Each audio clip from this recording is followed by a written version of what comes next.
Okay, we are live. So welcome to the GuitarCollection.com live stream. We are here for the 18th live stream. I'd like to say consecutive, but there's been a couple of weeks I've missed along the way. I see a few of you are waiting for the stream this time along, so it seems like it's catching on. But as always, we will have people join along the way. So for those that are watching a little bit after the fact, keep in mind you can use the timestamps below, which you'll see along the bar where you select different parts of the video. And you can skip this some of these areas and go just listen to the guitars that I'm demoing. As kind of per usual now, none of these guitars are listed on the website yet. They are all available, and if you would like to inquire about them, I can send you better photos, answer questions that you may have about them, and get you pricing information on each of these. I have to say that I've got a lot of great guitars coming in right now, and I always say that, but it continues to increase. So if you're tuning in, say hello. Let me know where you're watching from in the chat. I know people kind of stream in here quite a bit later as you get notifications on your phone that the live stream has started. So no worries. But in just a few minutes here, let's say at the 6-minute mark here past the hour, I'm going to go ahead and start presenting guitars. But if you are curious, the one I'm holding right now is actually a Ross Gutmeier guitar that was built for me well, I'd say like 2.5 years ago. And I can't wait to show you it. It's a Santos Hernandez model guitar. It's very lightweight, and it has a lot of the characteristics I've heard from some of the best Santos Hernandezes, and a very small fraction of the price, and with all the playability of modern guitars, you know. Hello from Germany, Benno. Welcome. Yeah, let me know where you all are watching from. From Germany, great. Let's see. It must be like 6 o'clock over there, or 5 o'clock in the afternoon. Welcome. Thanks for tuning in. No German guitars today, but we have, we have 2 American guitars and a Spanish guitar that we'll be getting to here that I think you guys will quite like. These are all traditionally braced guitars, so this is going to be a cool traditional guitar stream here. I'm usually flooded with double tops. But today I've got some awesome traditional guitars that are very different from one another. Yes, I've heard of Klaus. I wonder how to say the last name, no, from Bavaria. Is this a guitar that you play, Benno? I've not played one, but I've heard of him. Welcome you all. If you're just tuning in, we are going to be getting to these 3 great guitars that you see to my left. Actually, you can't see the Ruck. That's right here. I got to tell you, just for those of you that are tuned in earlier, this Ruck, which we're saving for last but not least, is phenomenal. And it just had a refret, which, to be honest with you, I just didn't feel comfortable selling this guitar without refretting it, because some of the frets were so worn down that it affected a few of the notes. And I heard the potential in it. I heard it was an amazing Ruck because the basses were just so big and open, trebles very sparkling, but some notes were just dead because of the frets. This guitar was played by one owner for, nearly 40 years. It was built for that person that had to move away and sold this guitar. And I haven't played a better Ruck. However, you kind of have to have big hands for it because it has a wider neck, a wider string spacing. And aside from that, the action's low. It's really easy to play. But, if you have a larger hand, that'd be really great for that guitar. And it is, you would guess it's a double top from the volume. If you didn't know the year of the guitar, it was pre-double top. And you didn't know anything else about it, you would guess it was it's an awesome guitar. So, oh cool, he lent you one a week ago. How is it sounding, Benno? Hello for those of you just joining. I see a bunch of you tuning in. I just had a post go live on social media on the Guitar Collection Instagram, which, by the way, if you're not following, make sure you're checking it out. I'm checking what was up with that. I just checked the story. Make sure it posted. And it's not loading. So just give me 1 second, making sure others know about the stream that's happening. Okay, it's good. Cool. It's going live. All right, who else is joining in? Let me know where you're tuning in from, what time it is where you're at. and we'll go ahead and get started. I said 6 minutes past the hour, and we will go ahead. We are live, and let me do a little level check here. I think we're about right. Cool. Hello from Italy. Hello, Vincenzo. Hey, you caught a live one, Blake. Awesome. Welcome. Okay. Well, let's get started. What do you guys think? Please, by the way, if you tuning in from the woods in Georgia, cool. We got Georgia, Italy, Germany. Very cool. All right. Well, let's get started. Today we have 3 amazing guitars. No appearances in former streams except for the Robert Ruck, which I needed to get refretted. We'll get to that in a little bit. But we're going to start with this 2022 Robert Gutmeier guitar. Then we'll go to a Manuel Contreras II. That was actually a guitar that Martin Duila won in a prize, and subsequently sold it to the one owner, essentially. It's an amazing guitar that's got some heft to it. You know, you want to work out a little bit. This guitar is very heavy. I mean, almost Smallman weight. You know, this is the doubled back and sides. What a heavy guitar, and it's got a huge sound. And then lastly, we'll get to another fairly lightweight guitar, this 1982 Robert Ruck, which is the best Ruck that I've come across, or at least, let's say favorite. Best is really not the right word. That just got a refret. So we're going to dig into all of those things. I'm excited to get started. Angelica says, hello from Germany. All right. Welcome. Good to see you, Angelica. And hello, James from Vancouver, Washington. Right on. All right. We got a lot of regulars here and some of my favorites. So let's get started. This Santos, this is a Santos model guitar. I'll just reintroduce it for those of you that are just joining too. The guitar that I'm going to start with today here, this is a 2022 Ross Gutmeier guitar, and this is his Santos Hernandez model. Now, Ross Gutmeier is an American maker that for a long time was building double tops, other traditional guitars, but he told me just a few years ago that really he felt he came across his favorite model that he's built and that he plans to build for the foreseeable future. In fact, he completely dropped making double top guitars for a lot of different reasons. But he is very convinced by this model, and I have to say, I really see why. Now, first off, we're so used to these modern, newer makers having really expensive prices, to be honest. I mean, they spend hundreds of hours making these guitars.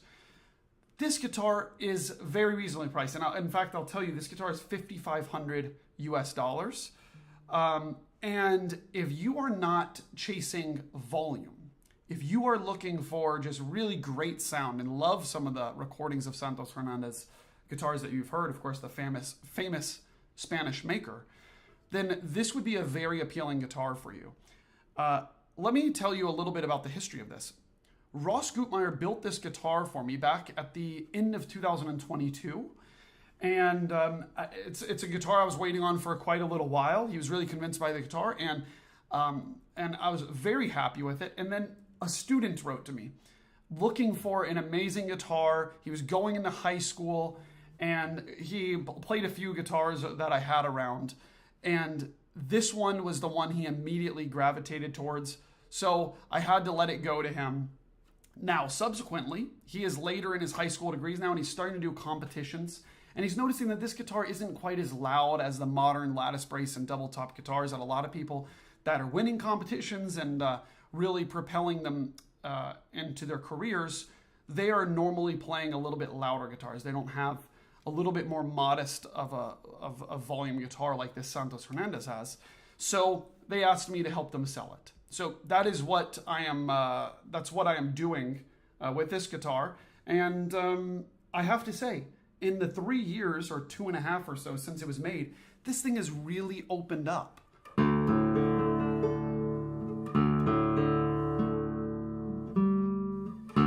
me get it in tune.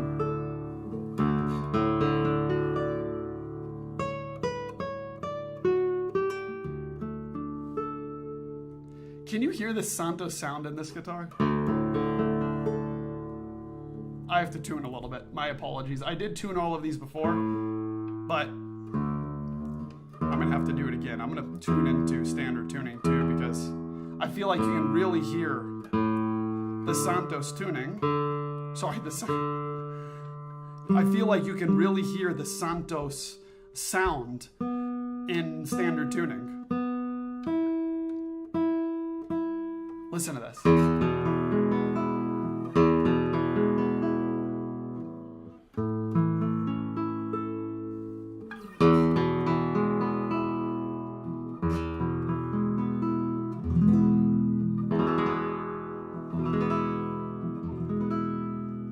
Isn't that phenomenal? Now, for those of you that don't know the Santos Hernandez sound, I mean, first off, I encourage you to listen to some recordings. Just look up Santos Hernandez guitar and on YouTube. But the thing is that these guitars are characterized by is this really low, deep pitch sound. It's typically a very low main air resonance. This guitar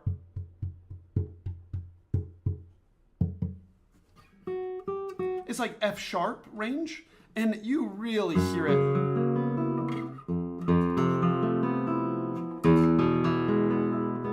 You hear this really deep sound. It makes me want to play something like Rodrigo's In Los Trigales, like something really articulate, you know?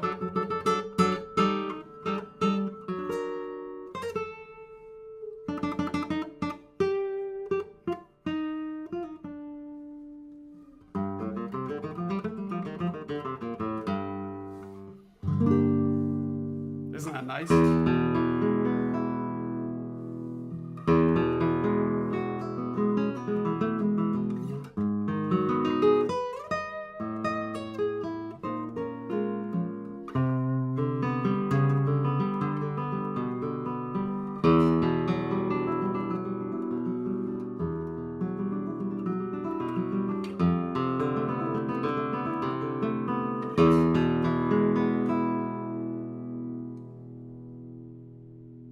Wow, really nice. Let's try some more things on it. And honestly, I'm discovering this guitar right along with you all. I haven't played it in 2.5 years, and when they brought this guitar by, it was actually detuned. So I just kind of tuned it up maybe 10 minutes before the stream, and it's still settling. So I'm rediscovering this guitar after it's been played a lot. This kid practices a whole lot. I'm not speaking in the third person. I'm talking about the high schooler, the very diligent high school player that owned this. By the way, sometimes you hear a high schooler own a guitar and you think, oh God, that thing's going to be beat up. But no, it is in really good condition. There are no string dings. This is huge. They learned how to tie their strings correctly. There are no string slips. There are little nail marks here and there. No Raschiato marks whatsoever because they had protectors on the guitar here and here. And the back and sides are maple. There's no dents or cracks or anything. The 6-string rattles, you know what? I'm laying into it a lot, and the action is very low, yes. Hello, David Schramm and Jose. Good to see you all. Sean, awesome. Good to see you. Yeah, talking about some people that play Ross Gutmeier guitars.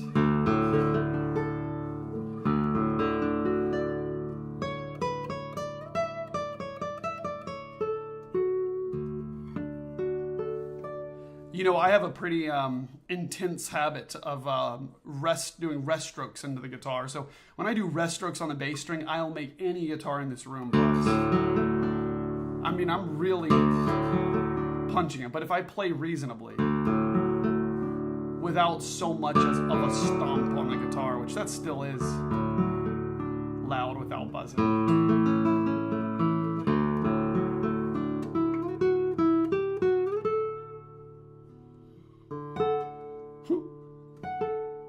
That's funny.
Has a nice sound, doesn't it?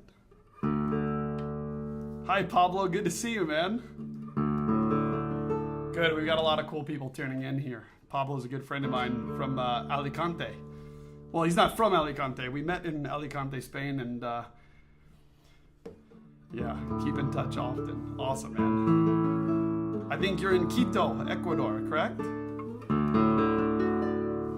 Cool. All right, well, hey, if anyone's here just tuning in, say hello. We'll get to the next guitar soon, but I want to play a couple more examples for you on this guitar.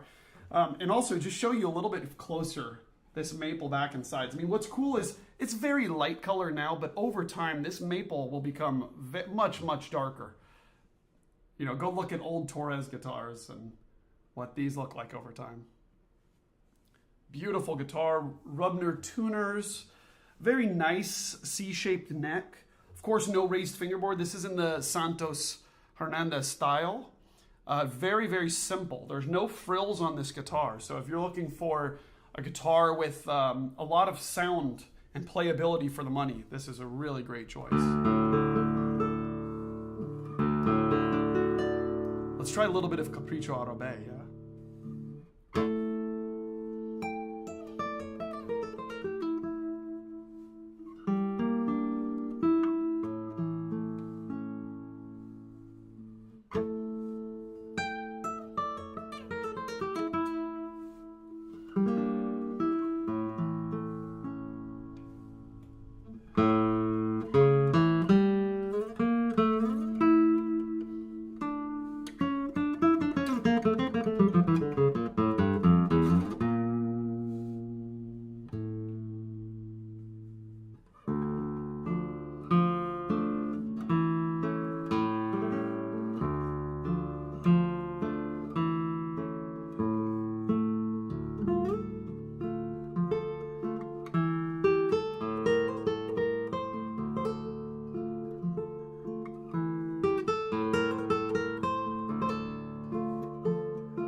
Nice sounding guitar, yeah?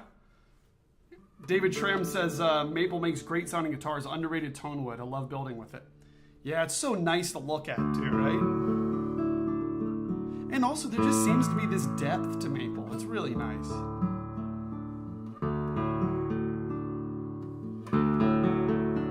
Maybe a little bit of Julia Florida on this.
I wonder if I'm still streaming. It told me you are currently logged out. Am I still live, y'all? Let me know. My Streamlabs, where I'm at here, just said you've been logged out. Is that the case? Weird. Seems fine to me. Someone let me know if I'm still here. I'm going to check on my own channel here. We hear you. Okay. Cool. That's strange. Well, Streamlabs popped up and said you're logged out, so that's where I'm streaming from. Seems to be fine. So I'll continue. I'll play a little bit of Julio Florida again here by Barrios.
Sounds really nice and open on this guitar with just lots of depth.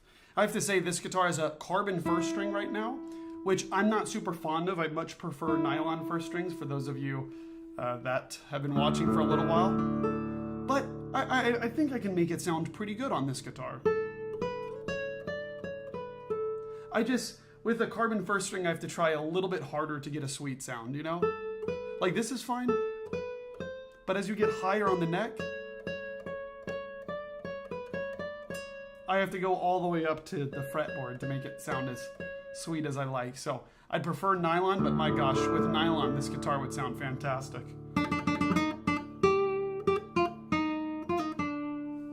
Yeah.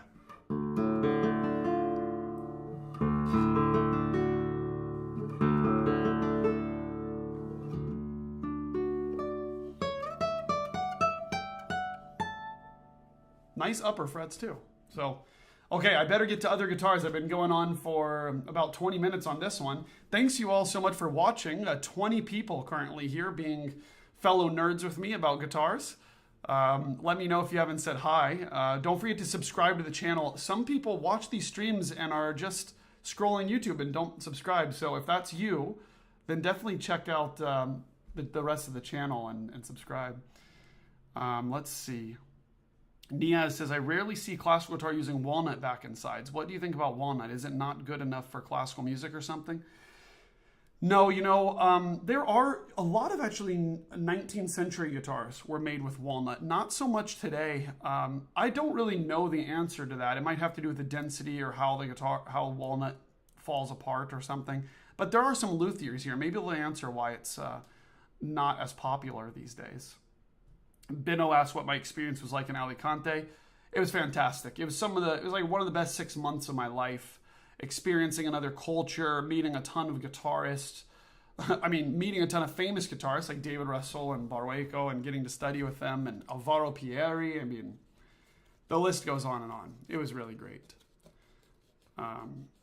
So anyhow, let's move on to the next guitar here. One that I'm really excited to show you that just came in yesterday. I think it just came yesterday. So, sort of giving it away here with the back and sides, which I'll get to in a second. This guitar was made by Manuel Contreras II. And these were very, very popular guitars. I would say they had somewhat of a stardom trajectory. I mean, or what was I trying to say? These are very popular guitars. They had such a trajectory towards fame. So many people were playing them in concert. And I can see why. Now, this guitar is very, very heavy. I mean, almost Smallman weight. And it has these double back, double sides. You can even see from the inside, this lighter color wood, maybe it's lined with maple on the inside. In fact, that's what it looks like. And then on the back and sides, you have Madagascar rosewood. As you can see, a really beautiful set. Where on the sides, you get that strip that goes along the back of the guitar and the sides here. Isn't that nice? So this is a Madagascar rosewood back and sides. This is a spruce top, 3-piece top it looks like. And this guitar was the prize guitar of a competition that Marcin Duda won. And this was the guitar, that exact guitar that he won. That was then sold to the owner, which I believe is the only owner since then. Now, a couple of things before we get to the sound. This guitar is heavy, like I said, but also it's a little bit wider of a plantilla and a little bit thicker. And when I say a little bit, I mean, it might be a centimeter or less, but you definitely feel that it's a larger guitar in your lap. And if you have long arms like I do, I have monkey arms, then it actually feels very comfortable to rest your arm on this guitar if that's something that, getting more weird notifications on my Streamlabs thing, that stinks. I was just saying about, wow, you're currently logged out. Please confirm your server URL and stream key. I think you guys hear me fine. The stream's still going, so that's fine. Wow, weird. I don't know, it's when I hit record that it doesn't let me, so I'll just continue. Oh, it's like a low system storage. That's what's going on. Okay, sorry. Working out details here. It's number 18 of the streams, but I still haven't got all of the details figured out, so we'll get there. I think you guys hear me fine still. Let me know if I've dropped. But back to Manuel Contreras. Yes, it's a little bit wider and it's a little bit thicker, but my gosh, is the sound incredible on this thing. Listen to this. Sorry, it's going to be out of tune, so let me get it back nearby.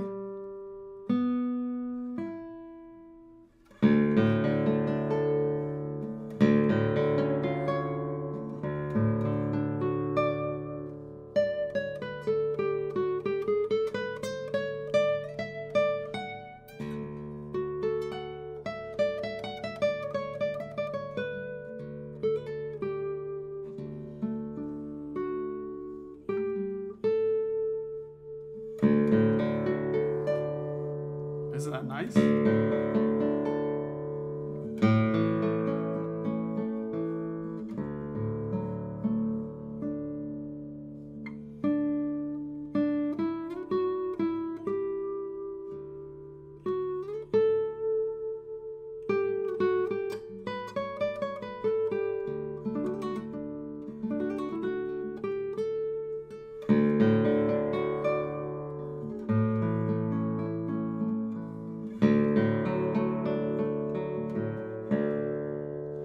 It's got a really colorful, rich sound. It's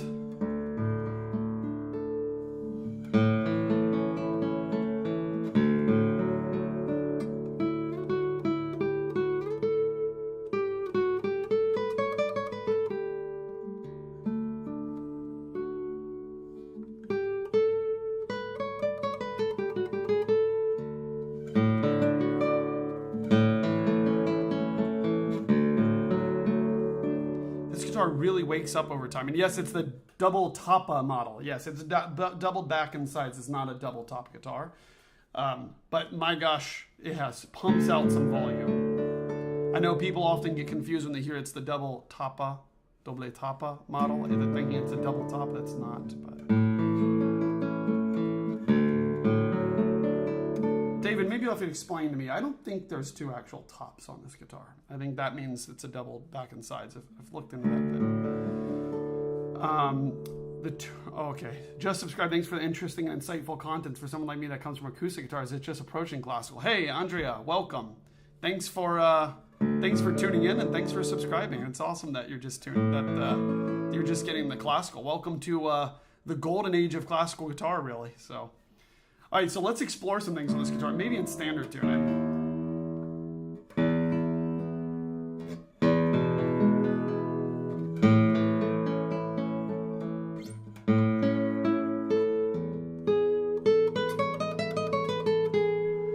has a very punchy sound in the trebles that likes to be pushed, but it's not as bright as you would expect from a lot of Spanish guitars, which is nice. It's got this rounder sound. And this is from me playing up close to the fingerboard.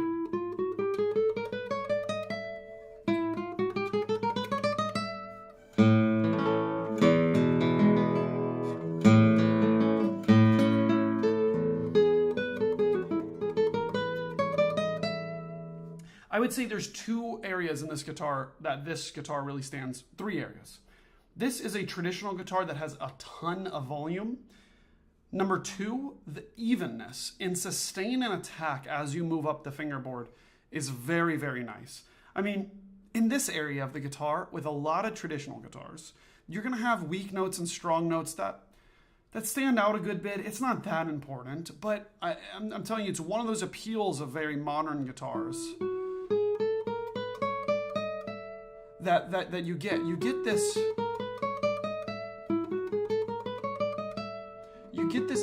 this evenness that makes your right hand not have to try very hard. And for that matter, your left hand either, because you're not trying to play too fast in order to escape notes.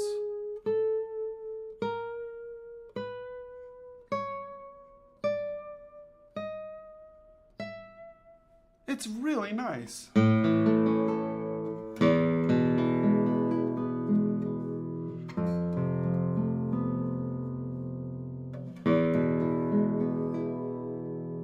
And then the third thing I was going to mention was just the color palette. I mean, it really gets an amazing sound here. And you know, nothing is lost. Like, listen to the sustain of all of the strings here.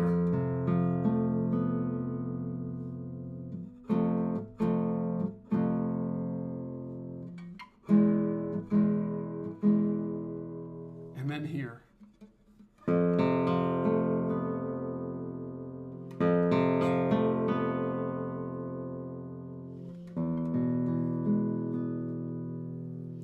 It sounds profound, I think. This change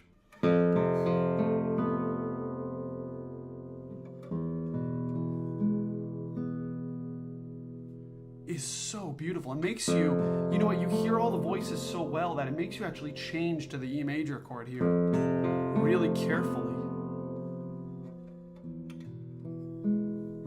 I'm trying to get this open B to connect to the next open B, and then this A to go from A to G sharp.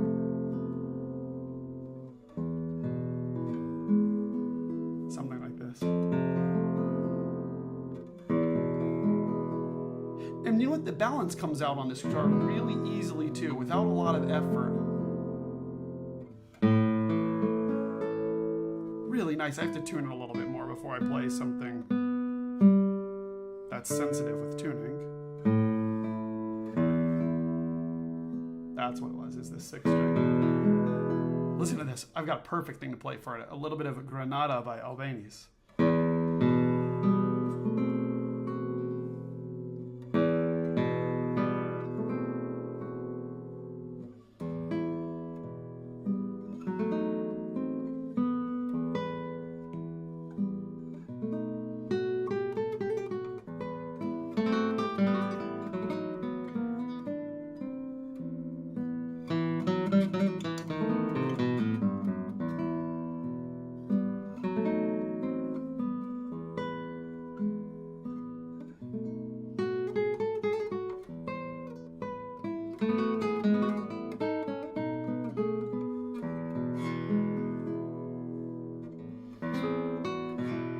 I'm trying to remember the rest of this, sorry.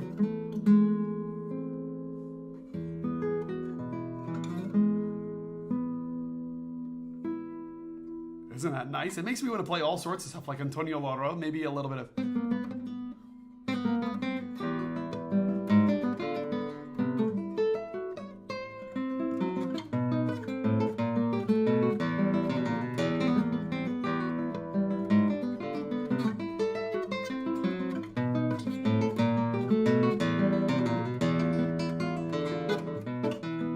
it's a guitar that really likes to be pushed. It's nice. Hopefully I'm not peaking the microphones too much, my gosh.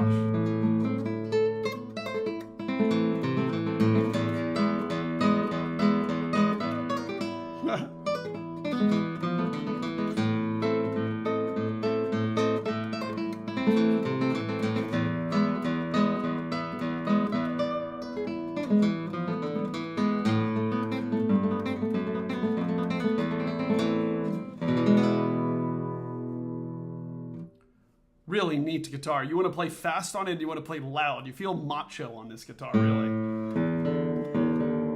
I'll do a little bit of Capuccio Robe.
Really nice guitar. It's fun to play this thing.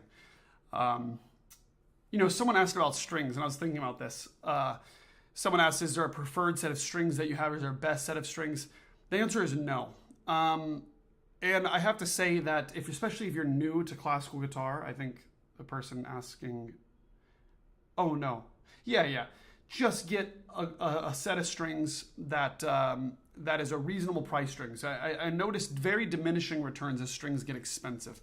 Now, some people very much disagree with me. Some of my colleagues disagree, but you know, if you go for the most $40 set of strings, it's not going to be worth it. And oftentimes they sound worse, to be honest.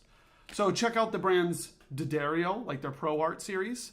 Check out Savre strings. I would say start with something like the Cristals, not the Alliance. And check out like the Augustine Paragons or Augustine Regals. Check those three out. And Knobloch. Check out Knobloch, the Arithicus or Active series of Knobloch. But you know what? It doesn't really matter that much. Just get a set of strings. Don't get anything goofy. Don't get a colored set of strings.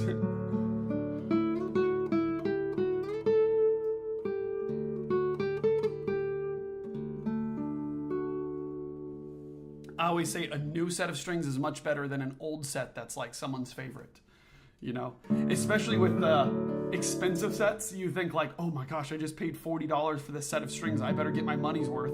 And then guess what? It sounds great for the first week and a half, and then you leave it on for 4 extra weeks because you paid so much money for them, and your guitar sounds like trash. You know, there you go. You get some good comments here and reply. So, okay, this Manuel Contreras guitar, it's a big boy.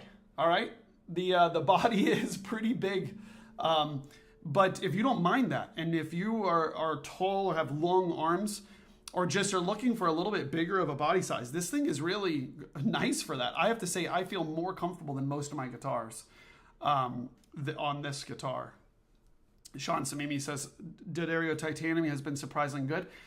You know what? There's a classic example. Sean really likes the D'Addario Titanium strings. I think they are not worthy of trying. Sorry, D'Addario. For me, they're not very good. I think you either go carbon or nylon. And if I was a betting man, I bet they don't produce those strings for that much longer because they're not very popular.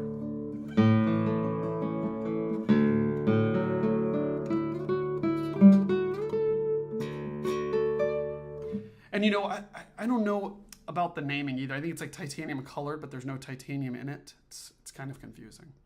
So anyways, I go D'Addario Pro Art, either carbons or nylon, if you're going to go D'Addario, and you can't go wrong there.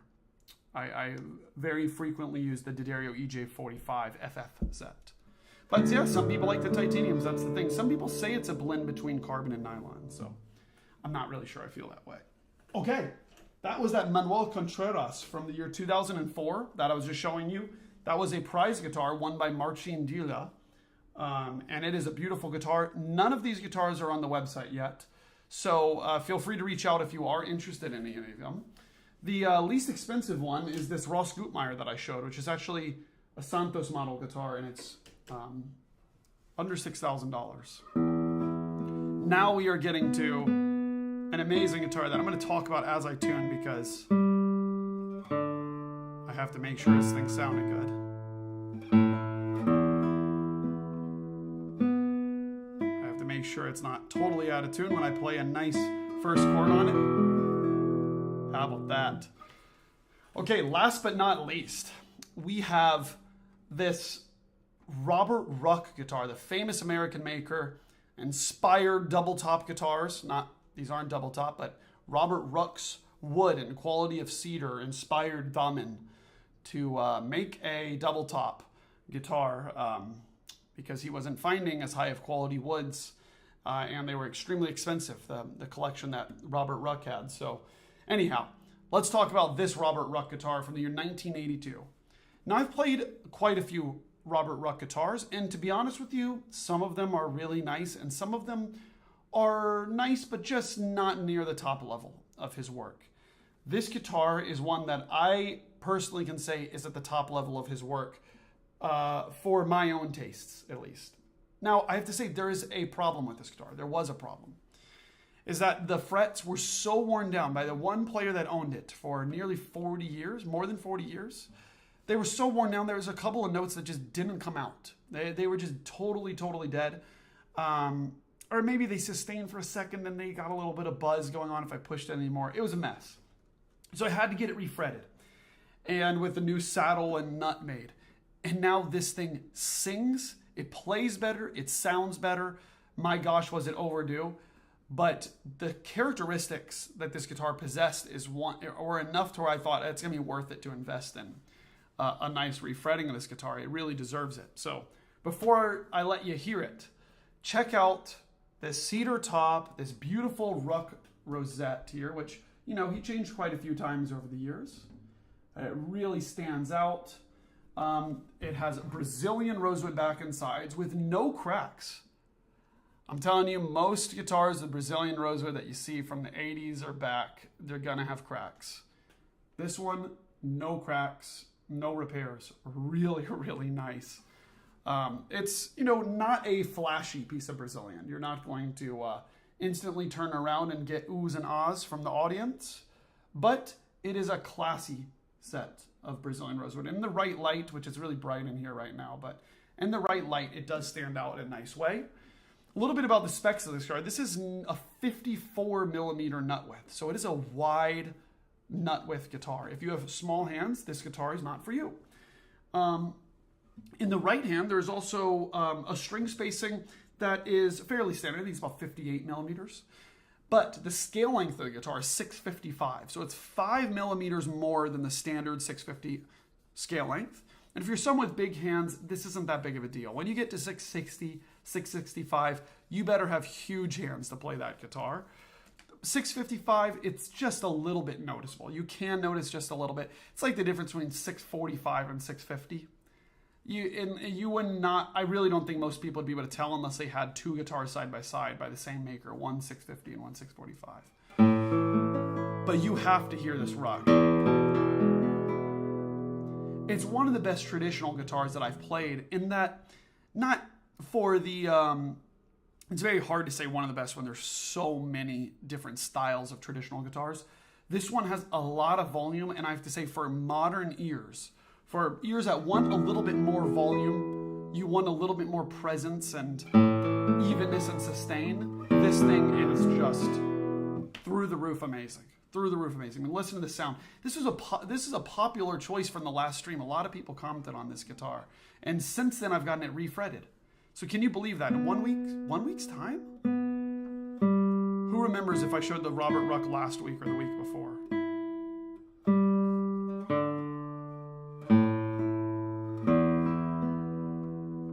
I think it was the week before. But now I have tall frets on this thing. It sounds so nice. Listen to this.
So nice.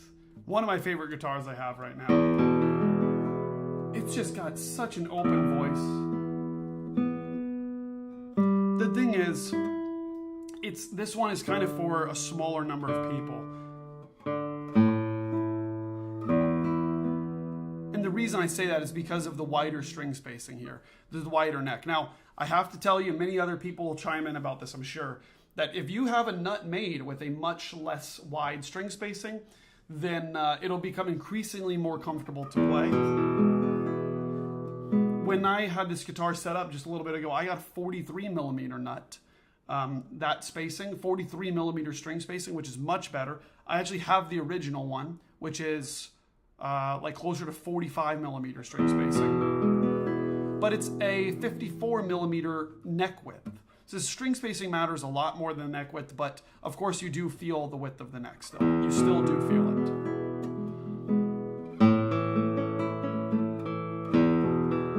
Yeah, you know, okay, hi David, it's nice. Yeah, your favorite Ruck's awesome. Yes, it does sound like Barwaco's early recordings. Only a 5 millimeter difference between 650 and 660, nut to 12th fret. Yes, nut to 12th fret. But you know what, I have to say, I hear this a lot, that 650 to 660 doesn't matter that much. I really disagree. I think 660 is only for a very, very, very small amount of people. And yes, it's not that big of a difference. And if you are just going to play chords in first position, say you're just playing 10 minutes a day or 15 minutes or a half an hour or an hour, you're fine. If you play and you're planning on playing some sort of program or stretching your limits or practicing a lot, do not get a guitar that is a longer scale length than what is good for you. This is something I'm very honest with my customers, my friends, my colleagues, my students. You want a guitar that suits your hands. And while it does seem strange that there's only fractions of millimeters difference on each fret going up the neck, you will feel the difference between 650 and 660. So I'll strongly disagree there. You'll really feel a difference. And I feel 650 to 655. However, since I have pretty large hands, there are actually benefits. Now I can go down a deep rabbit hole here, but there are pros and cons. If your hands can fit a variety of neck sizes and shapes and widths and stuff like this, there's always pros and cons. So for instance, with a wider string spacing, you're going to less often touch adjacent strings with your fingers. Right? You're going to less often like mute a string, like maybe you were doing this while this G string rings, right? And maybe if your strings are too close together, you're going to accidentally mute that third string, right? But then there are cons, because with a very wide string spacing, or very wide nut width, you could say, these vertical stretches are much more difficult. And I have to say, I see a lot of people play guitar and test guitars. And in the beginning, none of these small details matter that much. And this is unfortunately why some luthiers get some, I think, go out on a limb here, I'll say they get some bad feedback from players sometimes, because they'll make these longer scale length guitars that are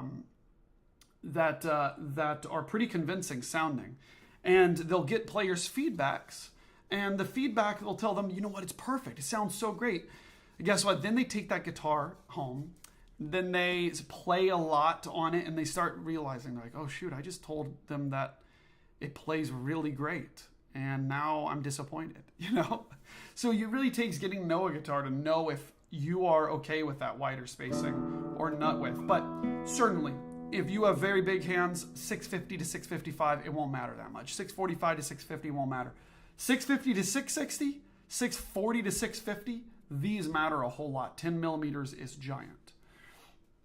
You said, David says, my client George Sacker, oh, he's a great player, likes 54 millimeter nut with 42 string spacing and 635 scale. Well, you know, that's a very odd, less common string spacing there, or sorry, not string spacing, but nut width, 54 millimeter nut width with 42 string spacing. I mean, then there's so much of a gap on each side of the strings where you have a lot of fretboard here. And for some people, they might really enjoy that. I probably wouldn't recommend that to most people. 635 scale on top of that. Wow, that's a wacky guitar. I'd like to see that. I've never seen a nut that wide with a guitar that short, so that'd be cool to see. And 42 millimeter string spacing is standard, but I think we're losing some people here in all the specs, so sorry. Alan Helica says, yes, you are right. Oh, thanks. Assuming you're talking to me. But okay, a little bit more about this Ruck. This has Rogers tuners actually, but I have to say a very odd pair. It has an odd pair of Rogers here. Hold on, I gotta block my face so it focuses here.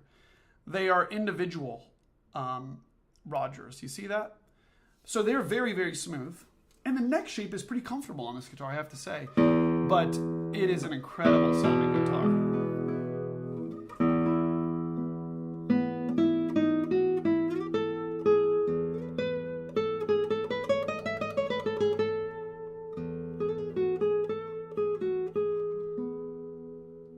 I mean, there are so many colors on this Ruck.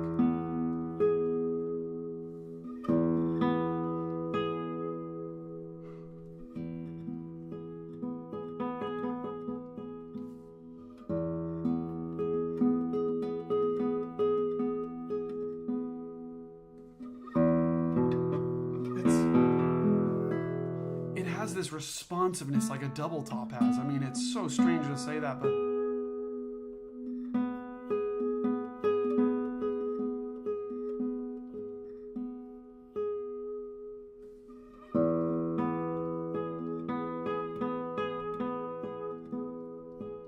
oh my gosh.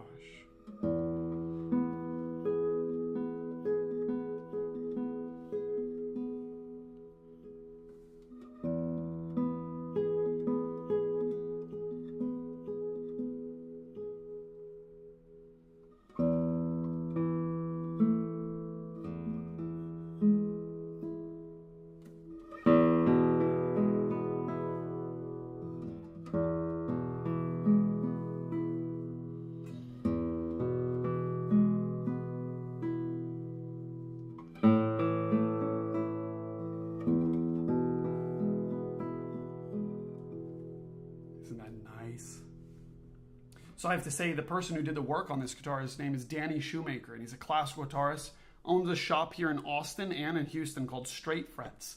And this guitar was plecked. It was put through a pleck machine, which is this CNC machine that measures fret heights and all sorts of stuff. It makes it to where basically the fret job is perfect, statistically perfect. And then I had him set it up with a 43 millimeter string spacing and my exact preferred action, which is 3.75 and 2.75. That is without depressing any frets. With a ruler, it is exactly still 3.75 here. And on the other side, it's 2.75. And if the guitar, it has a good fret job and the neck is straight and all these things, the right amount of relief, then this is possible without severe buzzing. And I mean, I can, with 2.75 millimeters action here at the 12th, I could still do this and get no buzz. Now, if I really push, oh, still no buzz. Sorry, I'm peeking the mic. Listen to this.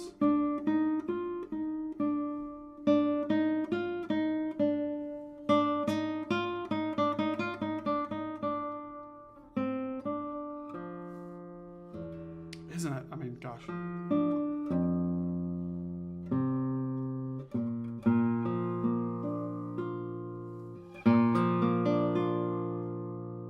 You know, sometimes you're trying a guitar, especially a lot of traditional guitars, a lot of double tops too, a lot of modern guitars. And you'll find some chords that sound really nice.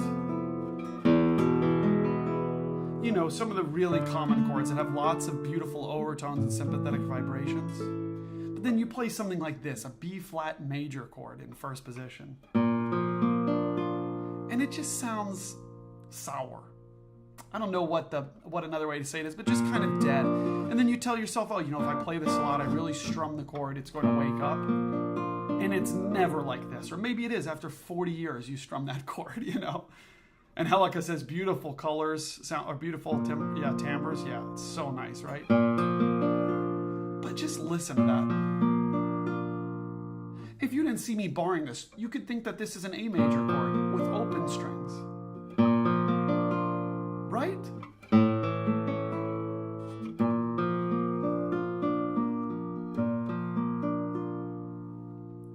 It makes me want to do after, but that's not the right chord. It's this.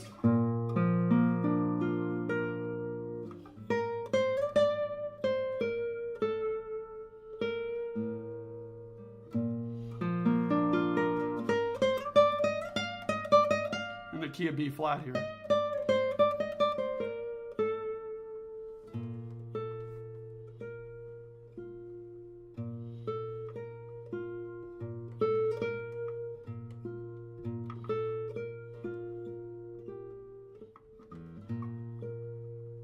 Oh, it's so nice.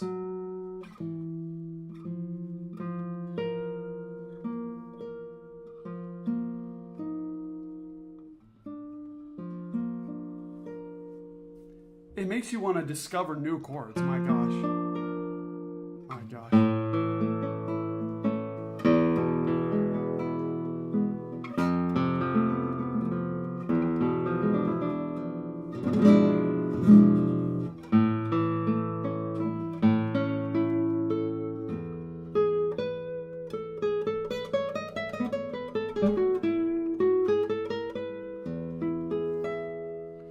It's really great in tune. I gotta say, Danny Shoemaker did such an amazing job on this guitar.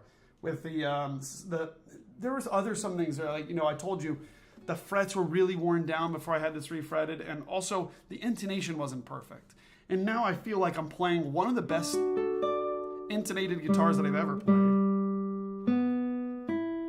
Sometimes that takes a refret and a new nut and a new saddle.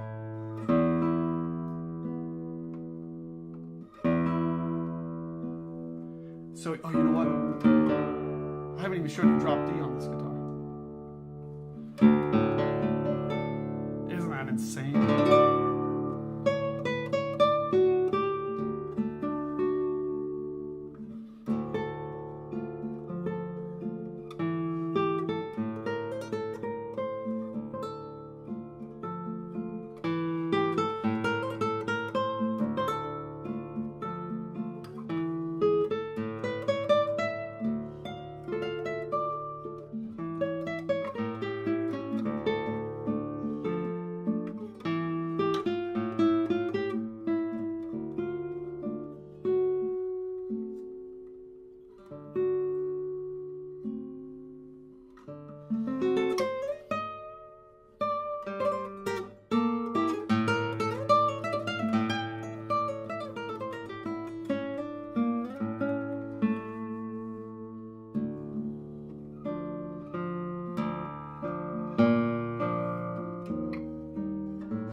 I think I'll end it there with this Robert Ruck from 1982. Quick little chord test here. That's the Ruck. All of these guitars are available and not yet on the website, so please let me know. Here is the Contreras.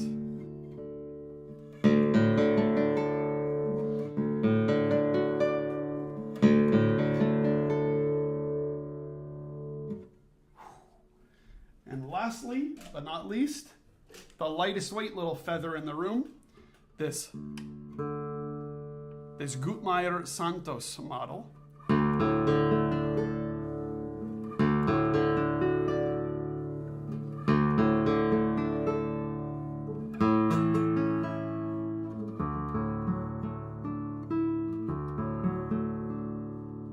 Oh my gosh. Beautiful guitars this week. Thanks so much for watching. I hope you guys enjoy your week. David, no, I did not teach there.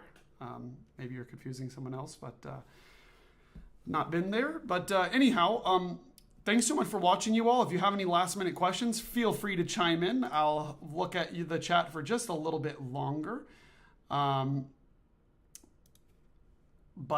thanks so much for watching. I'll be releasing a video tomorrow, actually showing some really great student model guitars. I think I'll have time to edit that today. We will see. The time is rapidly approaching. Thanks so much for watching, you all, and I will see you soon.